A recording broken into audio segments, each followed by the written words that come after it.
আয় আল্লাহ বাংলাদেশের দেশনেত্রী বেগম খালেদা জিয়া অসুস্থ, উলামায়ে কেরামের মহাব্বতে উনি চলতেন, উলামায়ে কেরামদের ভালোবাসতেন, আল্লামা সাইদি রহিমাহুল্লাহকে অনেক ভালোবাসতেন।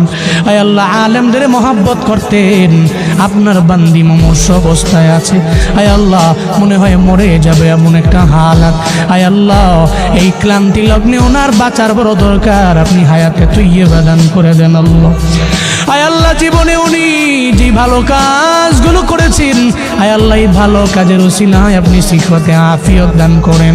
আয় আল্লাহ সিহতে আফিয়ত আজলা কামেলা নসিব করে দেন আল্লাহ। আয় আল্লাহ সারা দেশের মানুষেরা উনার জন্য দোয়া করে, কেন দোয়া করে? আয় আল্লাহ ভালো মানুষের জন্য দোয়া করে।